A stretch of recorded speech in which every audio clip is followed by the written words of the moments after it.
pagi adik-adik, selamat hari Minggu. Hari ini kita berjumpa lagi ya. Dan pagi hari ini kita mau buka dengan ucapan syukur, kita mau memuji Tuhan ya.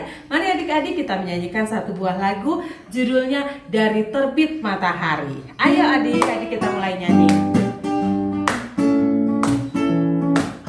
Semua nyanyi ya. Dari terbit matahari sampai pada masuknya, biarlah nama Tuhan dipuji. Dari terbit matahari sampai pada masuknya, biarlah nama Tuhan dipuji.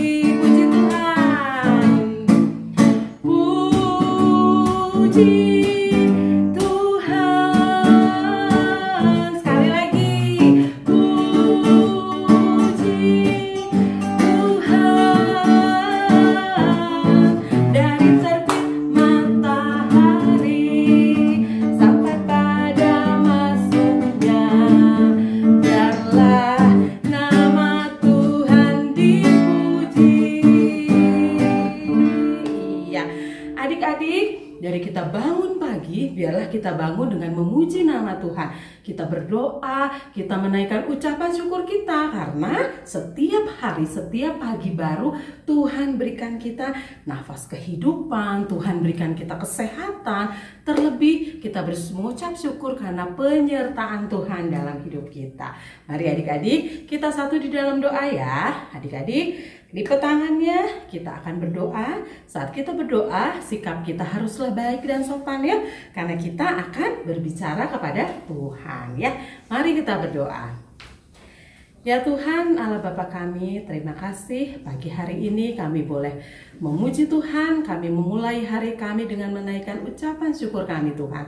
Karena kami percaya kami boleh ada saat ini semua karena kasih dan penyertaan Tuhan. Terima kasih Bapa untuk orang tua kami, untuk saudara-saudara kami, untuk lingkungan sekitar kami ya Tuhan. Sehingga kami boleh bersuka cita. Kami akan memulai sekolah minggu kami pada hari ini. Biarlah kasih dan penyertaan Tuhan menyertai kami. Terima kasih Tuhan. Amin. Ya adik-adik, nah hari ini kita akan mendengarkan sebuah cerita yang masih berhubungan dengan cerita yang minggu lalu, tetapi dengan kisah yang lain lagi ya. Nah adik-adik, kita akan belajar ya bahwa bagaimana kalau kita hidup berserta Tuhan, Tuhan akan selalu memimpin langkah kita. Syaratnya apa? Ya kita harus taat, kita harus selalu berada di dalam lingkungan yang dekat kepada Tuhan. Contohnya apa? Kita rajin baca firman Tuhan, kita rajin berdoa. Terlebih juga jangan dilupakan rajin sekolah minggu. Nah, hari ini kita akan menyanyikan sebuah lagu yang akan mengingatkan kita bagaimana kalau kita hidup bersama Tuhan, di dalam Tuhan, kita akan berbuah yang baik ya. Buah-buah kasih kita akan pancarkan dalam kehidupan kita sehari-hari ya. Kita akan menyanyikan lagu Yesus Pokok ya. Tetapi dengan versi yang baru ya. Kalau yang dulu Yesus Pokok. Nah, sekarang kita pakai versi yang baru. Buat adik-adik yang belum tahu, hari ini kita belajar. Buat yang sudah tahu, kita akan bernyanyi dengan lebih semangat lagi ya. Ayo adik-adik, kita akan segera menyanyikan lagu Yesus Pokok.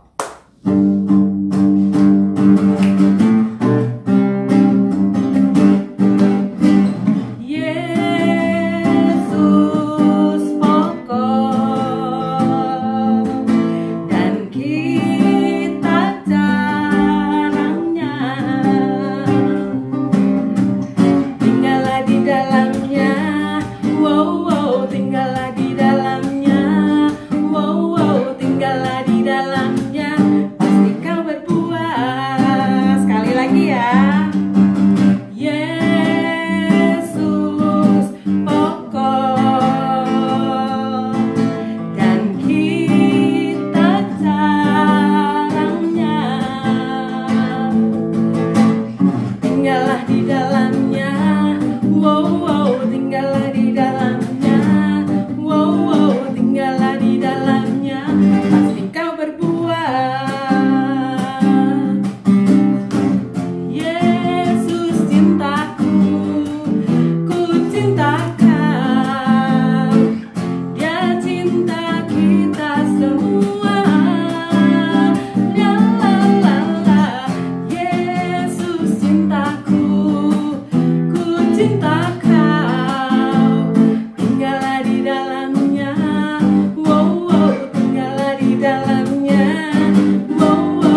sudah memuji Tuhan, dan terlebih lagu ini mengingatkan kita kalau kita tinggal di dalam Yesus, kita akan berbuah. Berbuah itu gimana? Kita akan bertingkah laku seturut firman Tuhan. Nah, kalau kita bertingkah laku seturut firman Tuhan, maka kita menunjukkan kepada orang banyak, orang di sekitar kita, bahwa Yesus yang kita sembah itu adalah Yesus yang memiliki kasih, Yesus yang memiliki tutur kata yang baik, yang sopan, dan Yesus yang mengajarkan kita bagaimana kita menjadi pribadi yang baik. Nah, adik-adik, sekarang kita akan mendengarkan firman Tuhan, tapi sebelumnya kita akan berdoa yang akan dipimpin oleh teman kita. Mari kita berdoa. Hai teman-teman, tadi kita sudah bernyanyi memuji Tuhan. Sekarang, sebelum kita mendengar firman Tuhan, ayo kita berdoa dulu. Mari kita berdoa. Tuhan, terima kasih atas hari ini. Sekarang kami akan mendengarkan firman Tuhan.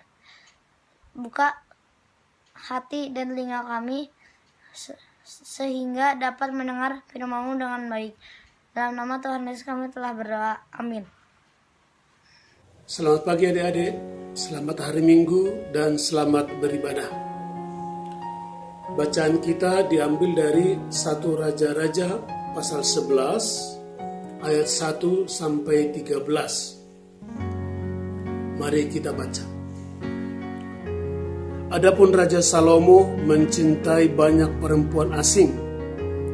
Di samping anak Firaun, ia mencintai perempuan-perempuan Moab, Amon, Edom, Sidon, dan Het. Padahal tentang bangsa-bangsa itu, Tuhan telah berfirman kepada orang Israel, "Janganlah kamu bergaul dengan mereka, dan mereka pun janganlah bergaul dengan kamu, sebab sesungguhnya mereka akan mencondongkan hatimu kepada Allah mereka." Hati Salomo telah terpaut kepada mereka dengan cinta. Ia mempunyai 700 istri dari kaum bangsawan dan 300 gundik. Istri-istrinya itu menarik hatinya daripada Tuhan. Sebab pada waktu Salomo sudah tua, istri-istrinya itu mencondongkan hatinya kepada Allah-Allah lain, sehingga ia tidak dengan sepenuh hati berpaut kepada Tuhan Allahnya seperti Daud ayahnya. Demikianlah Salomo mengikuti Asitoret, dewi orang Sidon, dan mengikuti Milkom, dewa kejijikan sembahan orang Amon. Dan Salomo melakukan apa yang jahat di mata Tuhan, dan ia tidak dengan sepenuh hati mengikuti Tuhan seperti Daud ayahnya. Pada waktu itu Salomo mendirikan bukit pengorbanan bagi Kamos, dewa kejijikan sembahan orang Moab, di gunung di sebelah timur Yerusalem, dan bagi Molok, dewa kejijikan sembahan Bani Amon. Demikian juga dilakukannya bagi semua istrinya, orang-orang asing itu yang mempersembahkan korban ukupan dan korban sembelihan kepada Allah-Allah mereka.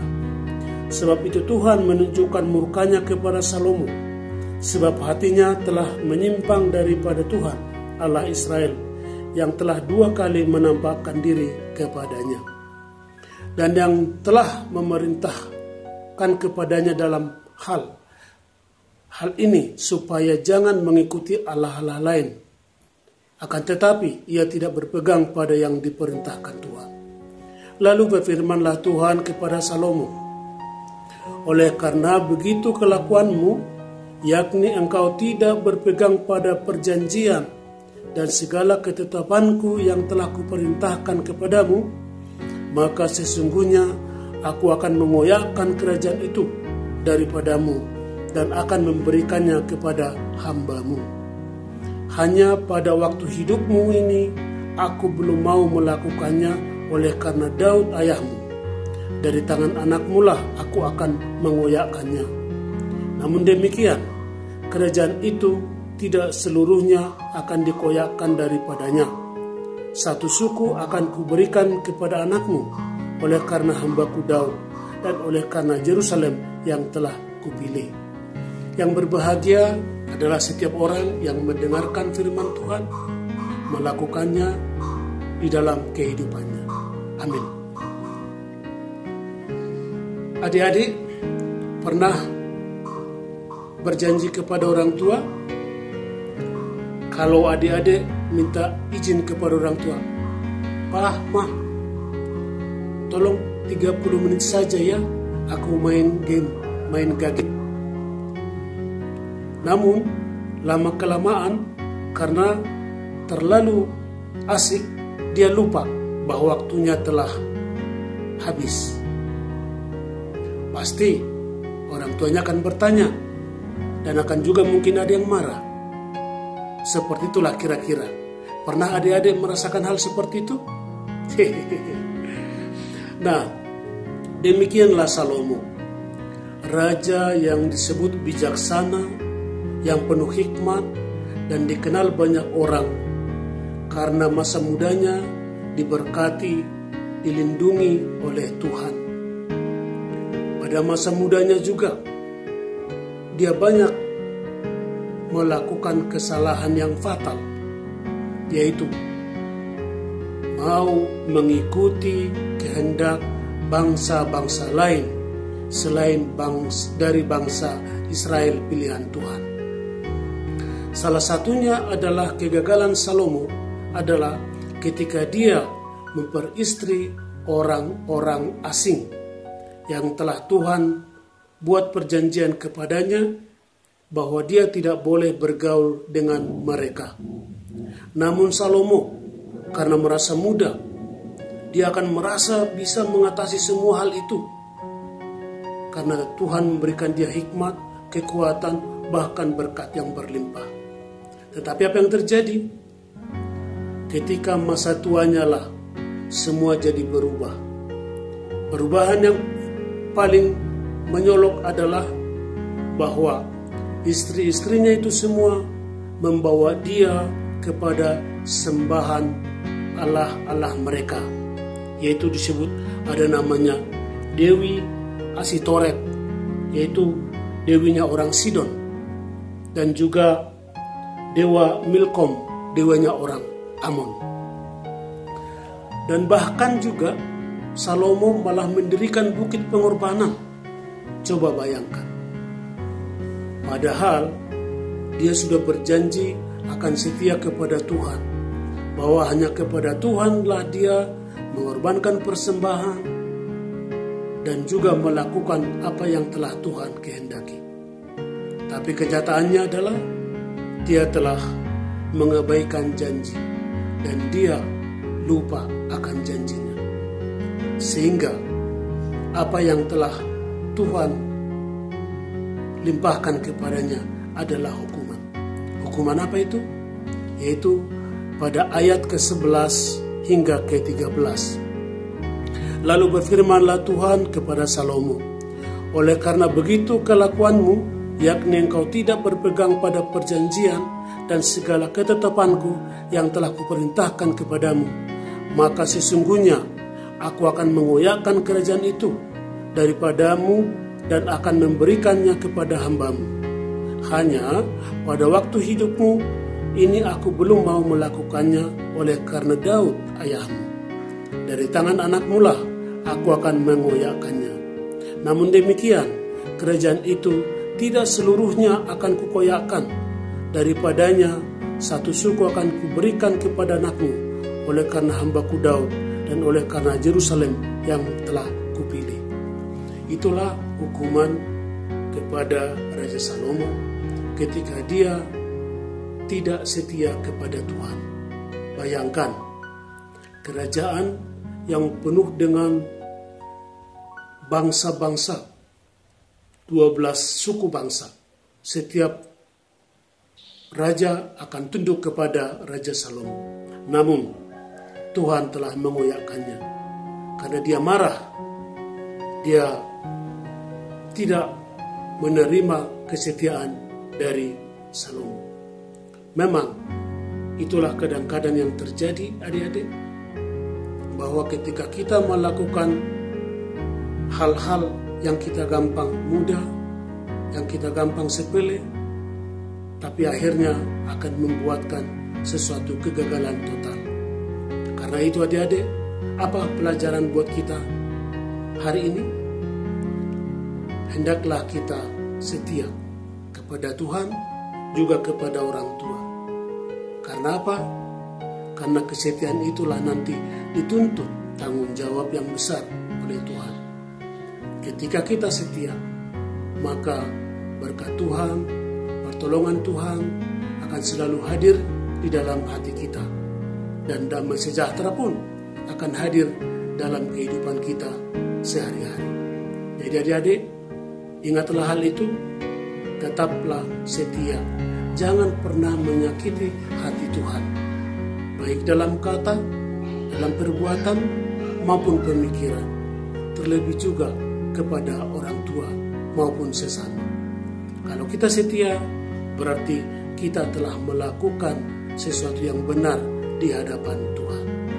Karena itu hari ini, ingatlah adik-adik, ketika kita mendengarkan firman Tuhan ini, jadilah anak Tuhan yang sesungguhnya. Semoga pengalaman Salomo yang telah kita dengar bersama tadi bisa menjadi pelajaran bagi kita, bahwa kita ketika masa muda, kita harus menjaga segala sesuatu dengan baik dan benar, agar nanti masa tua kita tidak menjadi sesuatu yang buruk bagi kehidupan kita, seperti halnya Raja Salomo. Kiranya Tuhan memberkati kita. Dan adik-adik, untuk ayat hafalan hari ini diambil dari Mazmur pasal 37 ayat yang ketiga. Isinya adalah, percayalah kepada Tuhan dan lakukanlah yang baik. Diamlah di negeri dan berlakulah setia. Setia kepada Tuhan, setia kepada orang tua, setia kepada sesama, maka segala sesuatu akan baik. Tuhan memberkati kita. Amin.